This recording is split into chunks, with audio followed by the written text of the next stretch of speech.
Hello everyone, welcome back. So up to now we have completed an idea about the dispersion and spectrum. Short में, बहुत short में, electromagnetic radiations को जब हम किसी prism में से पास करते हैं तो प्रिज्म में से पास करने के बाद उनका डिस्पर्शन हो जाता है, वो अपने पाथ से डिफ्लेक्ट हो जाती हैं और डिफ्लेक्ट होने के बाद जिनका वेवलेंथ ज्यादा है उनका डिफ्लेक्शन कम होता है, जिनका वेवलेंथ कम है उनका डिफ्लेक्शन ज्यादा होता है।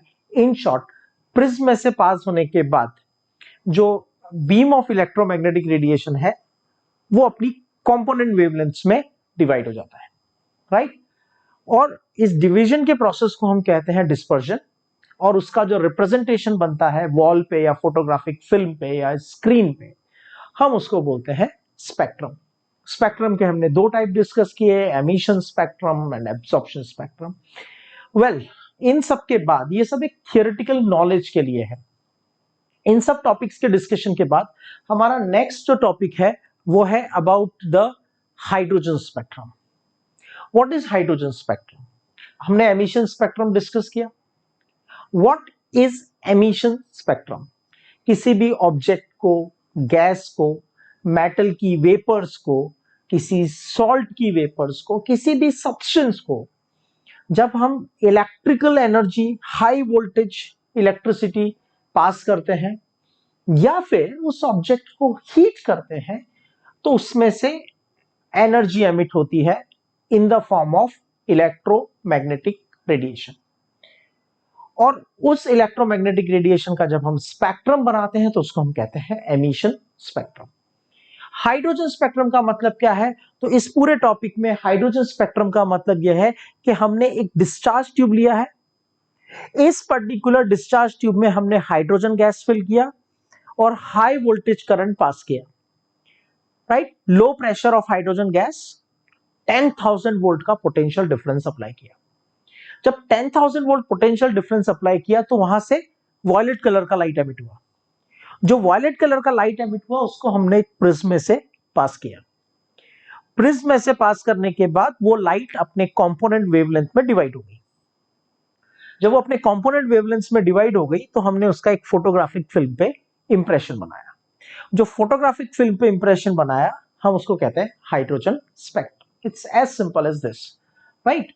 सो what we are saying is, in the case of hydrogen spectrum, we have taken hydrogen gas in a discharge tube and high voltage current is passed. हमने यहाँ पे 10,000 वोल्ट पोटेंशियल डिफरेंस अप्लाई किया।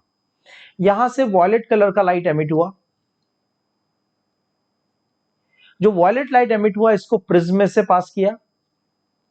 Prism में से पास करने के बाद, इस प्रिज्म में से पास करने के बाद इसका डिस्पर्शन हुआ, मतलब ये अपने कंपोनेंट वेवलेंथ्स में डिवाइड हो गया। उसका फोटोग्राफिक फिल्म पे इंप्रेशन बनाया, उसको कहा hydrogen spectrum.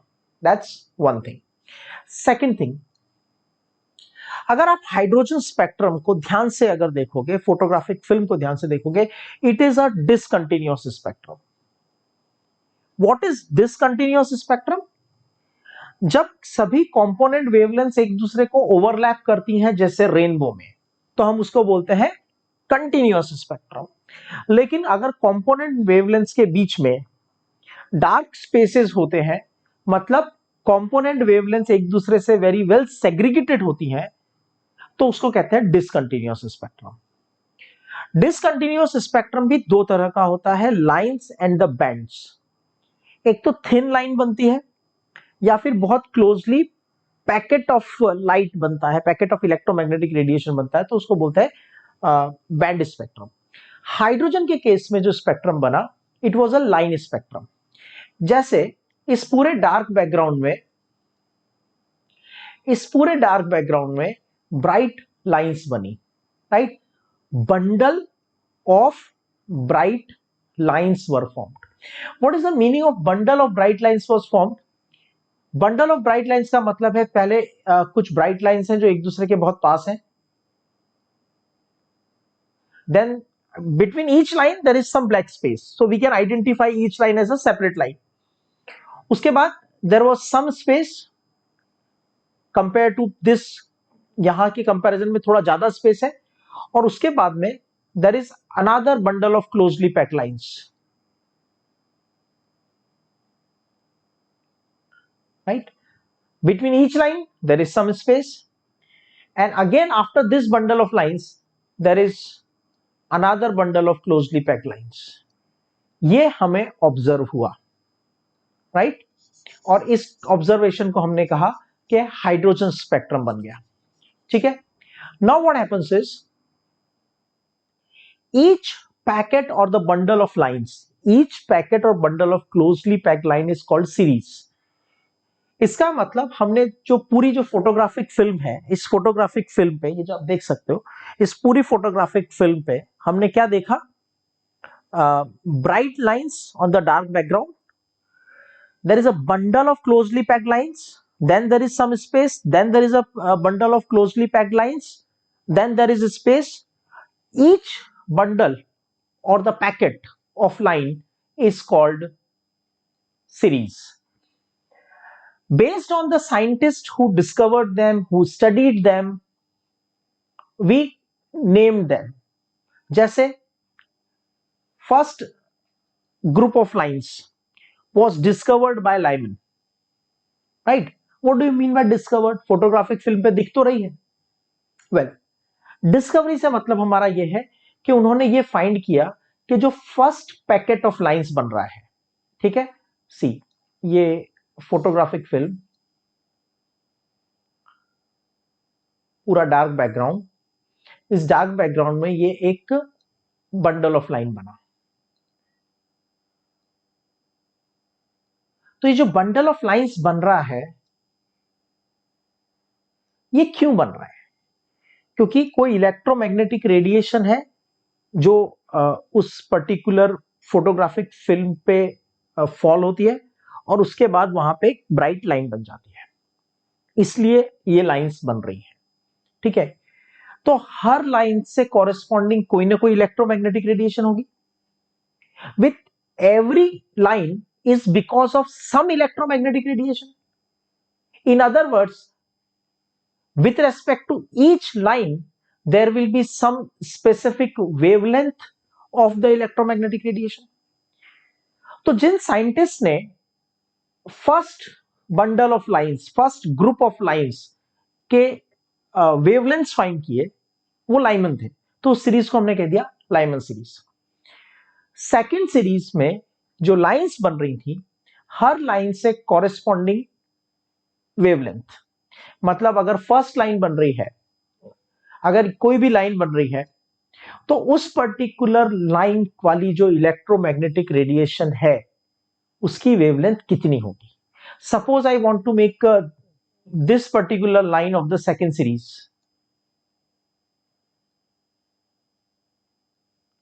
suppose I want to make this particular line of the second series, तो ये पर्टिकुलर लाइन बनाने वाली कोई इलेक्ट्रोमैग्नेटिक रेडिएशन होगी। हमें ये फाइंड करना है कि ये वाली लाइन बनाने वाली जो इलेक्ट्रोमैग्नेटिक रेडिएशन है उसका वेवलेंथ कितना होगा, राइट? जिस साइंटिस्ट ने इसको फाइंड किया वो बाल्मर थे, तो उसको हमने बोल दिया Balmer series. Accordingly third series की लाइंस को जिसने स्टडी किया that is Paschen series, fourth line को जिसने स्टडी किया ब्रैकेट सीरीज, फिफ्थ लाइन को जिसने स्टडी किया फंड सीरीज। तो Lyman series, Balmer series, Paschen series, Brackett series and the Pfund series. Series का मतलब बंडल और group of closely packed lines, right? The scientists who discovered and studied them, based on that, each series was named Lyman, Balmer, Paschen, Brackett and Fund. अब सबसे बड़ा contribution इसमें है Balmer का।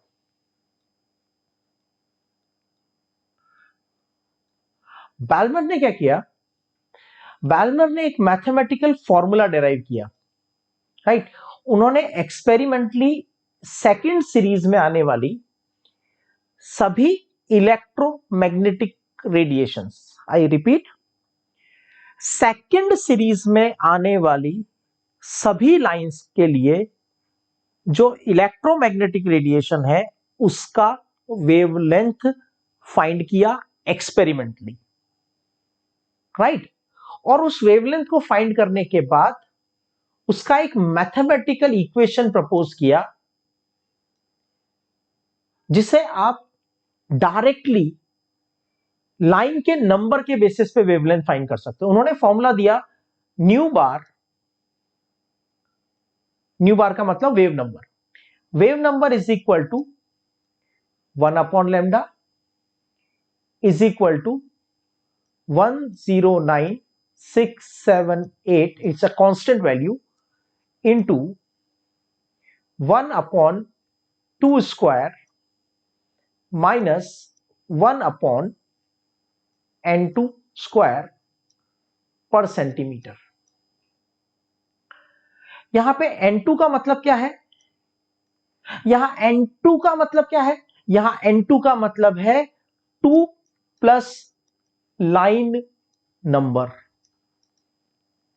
2 plus line number का मतलब, suppose मैं आपसे पूछता हूं कि ये जो आपके पास सेकंड नंबर का सीरीज है, ये जो बाल्मर सीरीज आपके पास है, इस बाल्मर सीरीज की सेकंड लाइन को बनाने के लिए जो इलेक्ट्रोमैग्नेटिक रेडिएशन रिक्वायर्ड है उसकी वेवलेंथ कितनी होगी? या शॉर्ट में पूछ लेता हूं, बाल्मर सीरीज की सेकंड लाइन की वेवलेंथ फाइंड करो। तो क्या होगा?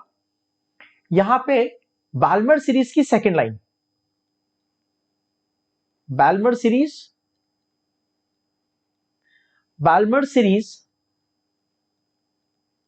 सेकंड लाइन,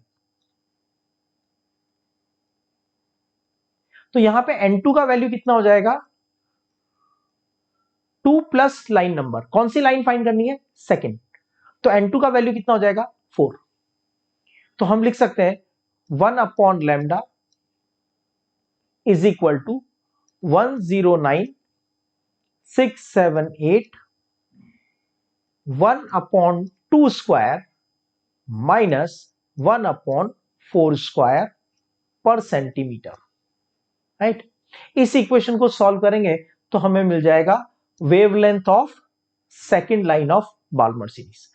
ये फॉर्मूला बाल्मर ने प्रपोज किया। मैथमेटिकली अब आपको हर लाइन का वेवलेंथ एक्सपेरिमेंटली फाइंड करने की जरूरत नहीं है।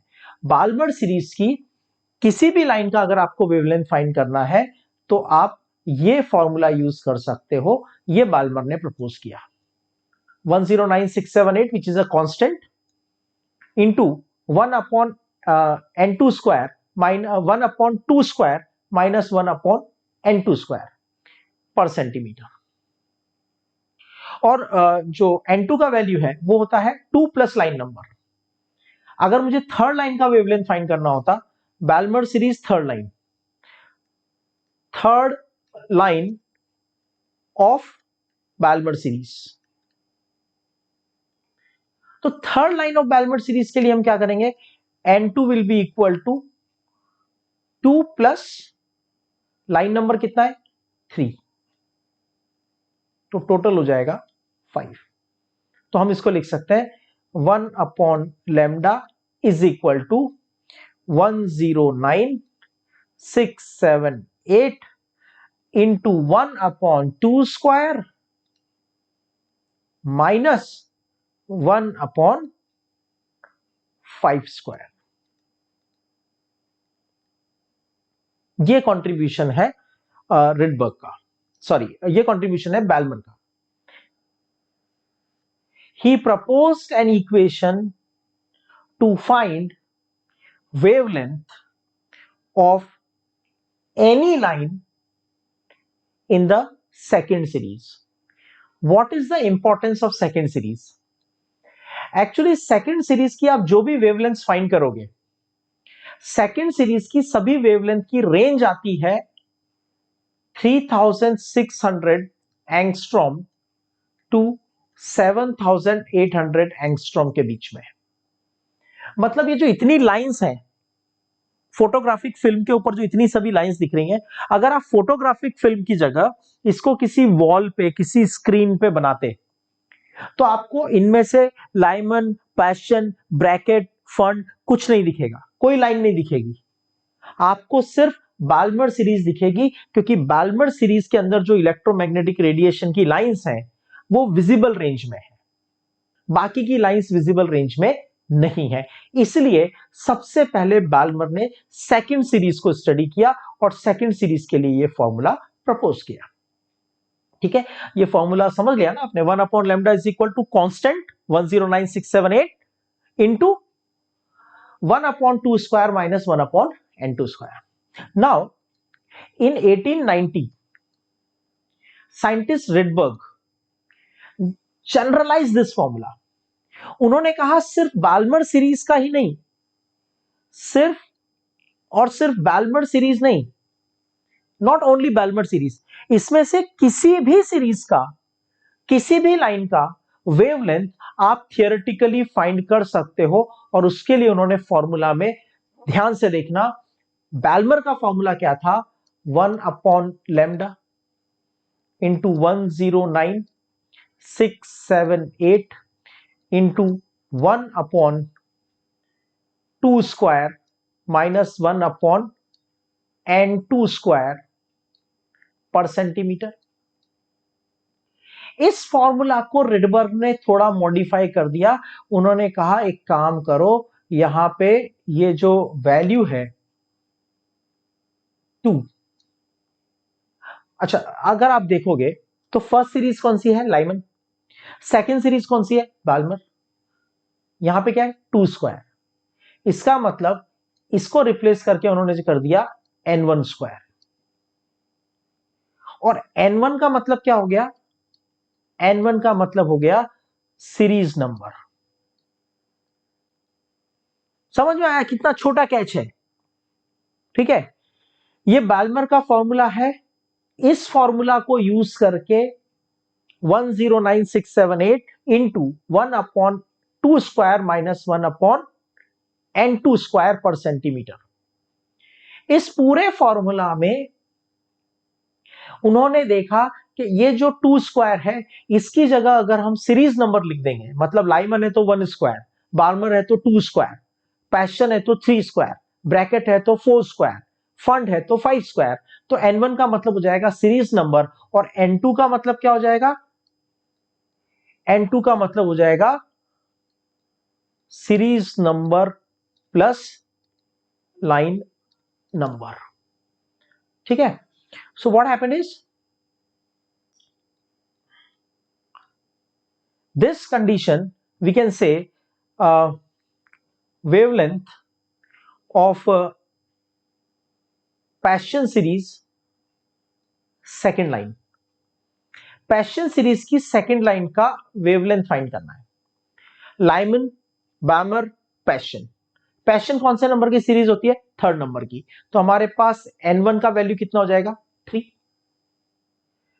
और कौन सी लाइन फाइंड करनी है, सेकेंड लाइन, तो series number plus line number, n2 का वैल्यू कितना हो गया 5। तो फॉर्मूला क्या है रिडबर्ग का, 1/λ is equal to constant 109678 into 1/3 square minus 1/5 square पर सेंटीमीटर। इससे आपको वेवलेंथ फाइंड हो जाएगी पैशन सीरीज की सेकेंड लाइन का। ठीक है, सो सपोज, तो ये टेबल हम स्टडी कर सकते हैं। तो first series Lyman series, Lyman series के लिए n1 का वैल्यू कितना होगा, n1 is equal to 1। Balmer series के लिए n1 का वैल्यू कितना होगा 2। पैशन सीरीज के लिए n1 का वैल्यू कितना होगा 3, series number, right. Brackett series के लिए n1 का वैल्यू कितना होगा 4। फंड सीरीज के लिए n1 का वैल्यू 5 और हम्फ्रे सीरीज के लिए n1 का वैल्यू 6। सीक्वेंस में याद रखना, Lyman, Balmer, Paschen, Brackett, Pfund and Humphrey, right. ये 6 सीरीज हो गई, right, depending on the name of the scientist who discovered them और studied them. Now when you find their wavelength, जो second series है, second series, इसकी सभी wavelength, first line, second line, third line, last line, सभी series, सभी lines के जो wavelength हम फाइंड करते हैं, वो वेवलेंथ विजिबल रेंज में होते हैं, मतलब 3600 एंगस्ट्रॉम टू 7800 एंगस्ट्रॉम के बीच में होते हैं। तो जो फर्स्ट वाला है ये विजिबल रेंज में है, this is visible. First series जो लाइमन सीरीज है उसकी एक भी लाइन जो है वो विजिबल रेंज में नहीं है, सभी लाइंस वॉयलेट कलर से छोटी वेवलेंथ है। ये जो फर्स्ट लाइन है, ये जो फर्स्ट सीरीज है, इसकी जितनी भी लाइंस हैं, इन सभी लाइंस का, इनमें से किसी भी लाइन का, लाइमन सीरीज की किसी भी लाइन का जब आप वेवलेंथ फाइंड करेंगे तो वेवलेंथ वॉयलेट कलर से कम आएगा, मतलब अल्ट्रा वॉयलेट रीजन में आएगा। ये अल्ट्रा वॉयलेट रीजन में है, बाल्मर सीरीज विजिबल में है, और ये जो भी है ये रेड कलर से ज्यादा की वेवलेंथ है, मतलब इंफ्रारेड रीजन में है। N2 के वैल्यूज क्या होंगे? N2 के वैल्यू होते हैं N2 is equal to N1 plus line number. तो बाल्मर के लिए N2 का वैल्यू क्या हो सकता है? तो बाल्मर लाइमन से चालू करते हैं। लाइमन के लिए N2 का वैल्यू क्या हो सकता है? लाइमन के लिए N1 का वैल्यू है 1, N1 का वैल्यू है 1, और आप कम से कम फर्स्ट लाइन की वेवलेंथ फाइंड करोगे तो 1 प्लस 1 कितना हो गया? 2। लाइमन की सेकंड लाइन, लाइमन का मतलब हो गया N1 इज इक्वल टू 1, और सेकंड लाइन तो 2 plus 1 plus 2 is equal to 3। Lyman की थर्ड लाइन, लाइमन मतलब N1 का वैल्यू हो गया 1, और थर्ड लाइन है तो 1 plus 3 is equal to 4।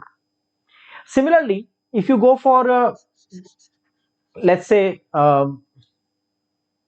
N2 is equal to N1 plus line number, Balmer की फर्स्ट लाइन, तो बाल्मर के लिए N1 का वैल्यू कितना हो जाएगा? 2, और फर्स्ट लाइन तो 2 plus 1 is equal to 3, second line 2 plus 2 4, third line 2 plus 3 5। यहां पे N1 का वैल्यू कितना है? 3, तो फर्स्ट लाइन के लिए हो जाएगा 3 प्लस 1 4, सेकेंड लाइन के लिए N2 का वैल्यू कितना हो जाएगा? 3 plus 2 5। That is how we can find the number of, we can find the wavelength. तो ये N1 और N2 के वैल्यू आ गए, तो रिडबर्ग फॉर्मूला यूज करके हम वेवलेंथ फाइंड कर सकते हैं। किसी भी सीरीज में कितनी लाइंस बनती है, राइट? Number of lines in a particular series. Now let's solve a question. Calculate the wavelength of the first line of the Balmer series. तो 1 upon lambda is equal to 109678. This 109678 per centimeter is called Rydberg constant.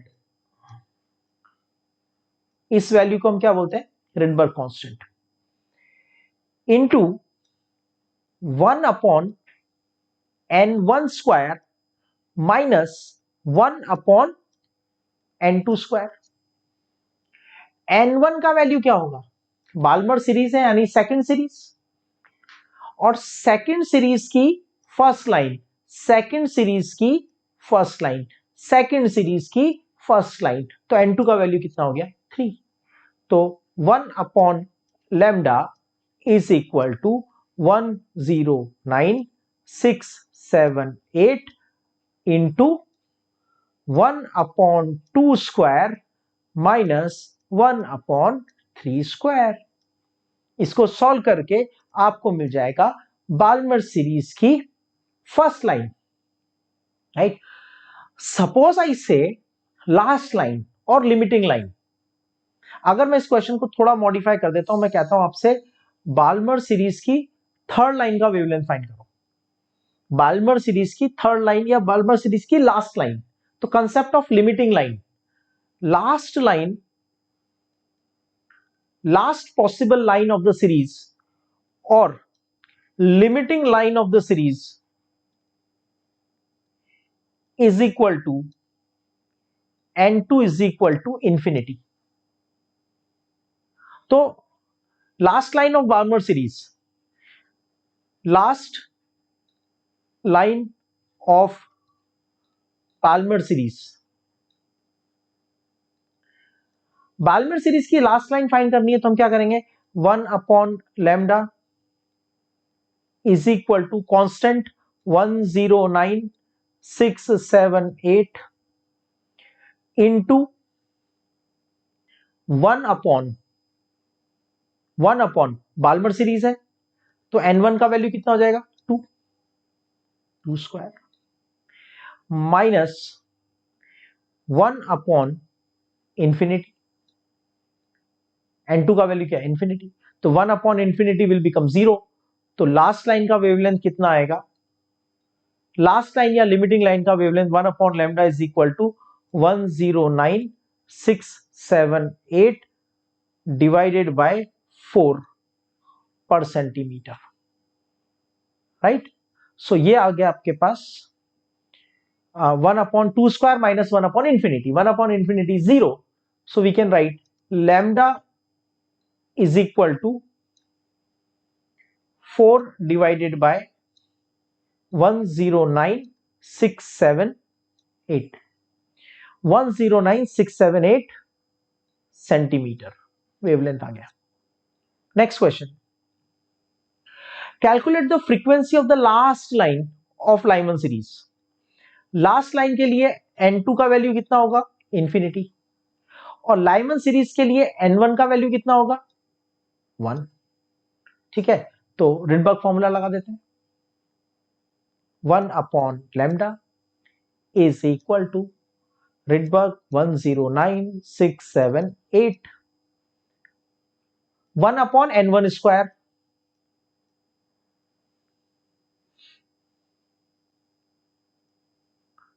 n1 का value कितना है 1, minus 1/n2 square, n2 का value कितना है infinity, 1/इंफिनिटी 0, तो lambda will be equal to 1 divided by 109,678 per centimetre, right. इसको सॉल्व करोगे तो आई थिंक अप्रोक्सीमेटली 912 एंगस्ट्रॉम आएगा, 912 एंगस्ट्रॉम। विजिबल रेंज कहां से चालू होती है, 3800 एंगस्ट्रॉम से स्टार्ट होती है, ये 3800 एंगस्ट्रॉम से कम आ रहा है, 3800 एंगस्ट्रॉम से कम आ रहा है, इसका मतलब ये विजिबल रेंज में नहीं है, विजिबल रेंज से पहले है, मतलब लाइमन सीरीज की जो फर्स्ट लाइन होगी वो अल्ट्रावायलेट रेंज में होगी।